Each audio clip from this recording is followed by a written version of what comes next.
Jim Rogers shares his opinions on why the next crash will be much worse and how investors can protect themselves from it. Jim said that history shows that no single country stayed on top forever, 100 to 200 years at the max, and then they peak and go into decline. We are no different from anybody else. One of the problems with history is people don't learn the lessons of history.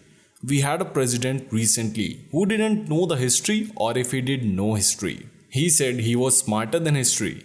History is very clear: no nation and no currency, by the way, because they sometimes go hand in hand, has stayed on top forever. So, America is now the largest debtor nation in the history of the world.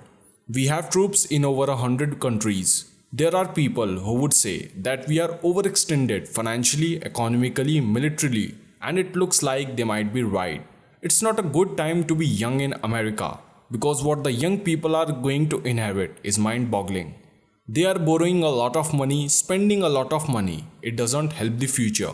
100 years ago, Britain was the richest, most powerful country in the world. There was no number two.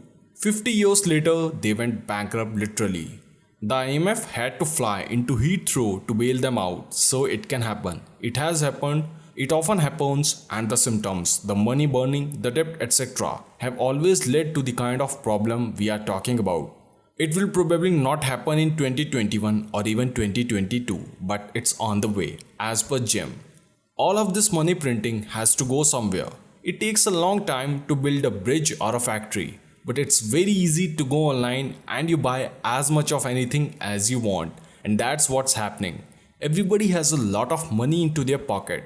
There is a lot of money around and it's going into financial assets. The question is, will that last forever? It never has, but maybe it will. Maybe it will this time. History shows that it's very clear. There have certainly been periods when stock markets in various countries have done extremely well, but it didn't make people rich. What really counts is making people a lot of money in an international currency so that you can go and buy a watch or a car or a loaf of bread or whatever it is you want to buy. Washington says that this is transitory, and if you believe the head of the central bank and that secretary of the treasury, then you don't have to worry. Everything is going to be great. Look out of the window. Everything is going to be fantastic. No worries. But it's not true. First of all, the US stock market has gone up 10 to 12 years without a serious problem other than some short disruptions, but nothing serious. That's never happened in American history, and maybe it is different this time. Janet Yellen says that we have solved the problems. We won't have any economic problems again, as per her. She's got degrees from two Ivy League universities, so maybe she knows what she is talking about. But as per Jim, she is wrong. We will have problems again, and when they come, it's gonna be horrible. 2008, we had a problem because of too much debt. Since 2008, the debt everywhere has skyrocketed by gigantic amounts. So the next time we have a problem is going to be the worst given that the debt is so. The debt is there. The debt goes higher every day. We know what it caused in 2008. It's got to be worse next time around eventually. Of course, we'll have hyperinflation. Britain ended with not hyper like Venezuela, but very serious, and the value of the currency went down 80% against the US dollar over a few decades. That's pretty serious stuff if you happen to be a British citizen. We will end in hyperinflation quickly. That's usually towards the very end of a decline of a long decline. If Venezuela had been declining for a long time, that Zimbabwe was in the ground. Zimbabwe at one time was the richest country in the British Empire. Been a long way down since then. They learned, Mr. Mugabe learned how to ruin the country, and he did it. It took him decades, but he totally ruined it, and it ended in wild inflation. We are not going to have it that quickly in the US, even if we are going to rate the way of Britain, says Jim. He suggests don't panic yet, but it doesn't mean we can't have serious inflation and a decline of the standard of living and a decline of the value of the currency, and we probably will.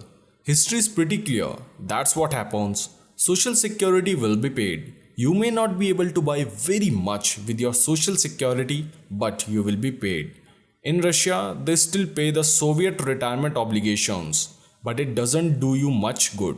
So the question is that kind of default. The value of the money is certainly going to continue to decline. The British pound went down 80% against the value of the US dollar, which replaced it as the world's reserve currency. The value of the US dollar is going to continue to decline. The dollar is not what it used to be. It depends on whether you are buying bread or gasoline or anything. It's not the same and it continues to decline and they are not on your side. It's not good to be a young American in 2021. These people don't understand much about the world and all they care about is keeping their job in their minds. They don't care about your job. They want to keep their job and the way they know to keep their job is to put a lot of money, spend a lot of money and keep interest rates down. The market will get out of the control of the central bank and that's when you have serious bear markets. It will be the worst ever. There always have been people who come out of these things better off than they were before and sometimes rich people come out of the collapse. In Germany in the 1920s, some people came out of the American Depression very rich. In the 1930s, most did not. When things go wrong, we want to have a little silver over in the closet. We are going to have a little gold under the bed because we know that when things collapse, gold and silver will help us.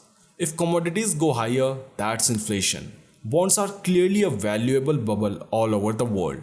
Bonds have never been this high in the history of the world. Property in many places is becoming a bubble. There are still opportunities in the US. At the end, Jim says that if you look at stocks, some stocks are beginning to form bubbles. But the stock market is not an overall bubble, not yet. History is very clear that when people lose confidence in governments and money, they have always flocked to gold and silver, absolutely. So guys, I would like to know your thoughts about Jim's prediction. And if you want more such beautiful videos, then please appreciate my efforts by liking this video, sharing your thoughts in the comment section below, share this video and subscribe to this beautiful channel for more such fascinating videos. I'll catch you in my next upcoming video. Till then, have fun.